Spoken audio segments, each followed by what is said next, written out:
इस मामले में भी पिछड़े खेसारी। जी हाँ दोस्तों, आपका स्वागत है मेरे चैनल ऑसम भोजपुरी पर।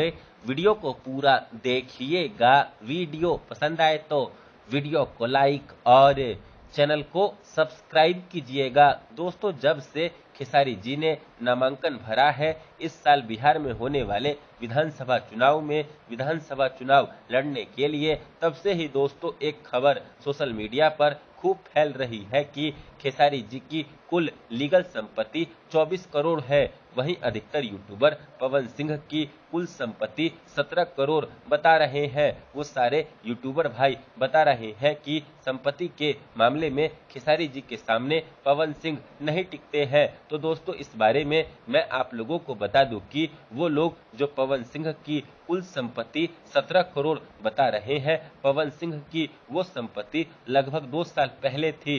दरअसल दोस्तों, पिछले लोकसभा चुनाव के दौरान पवन सिंह की कुल लीगल संपत्ति 17 करोड़ है, ऐसी खबरें आई थी, ऐसी खबरें चल रही थी।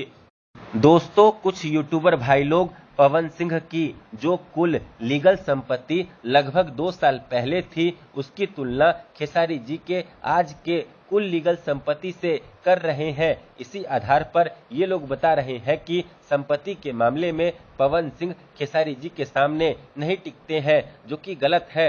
2 साल पहले पवन सिंह की कुल संपत्ति 17 करोड़ थी और इस जानकारी को आए हुए लगभग 2 साल हो गए हैं और 2 सालों में पवन सिंह की कुल लीगल संपत्ति जरूर बढ़ी होगी। और दोस्तों, हाल ही में पवन सिंह ने अपने नाम पर 10 करोड़ की महंगी गाड़ी खरीदी है। तो मोटा मोटी आज की डेट में पवन सिंह की कुल लीगल संपत्ति 27 करोड़ तो ऐसे ही हो गई और खेसारी जी का आज की डेट में कुल लीगल संपत्ति 24 करोड़ है। इस तरीके से देखा जाए तो दोस्तों, आज की डेट में संपत्ति के मामले में पवन सिंह की संपत्ति के आगे खेसारी जी की संपत्ति कम है। यूं बोले तो संपत्ति के मामले में खेसारी जी पिछड़े हुए हैं पवन सिंह से।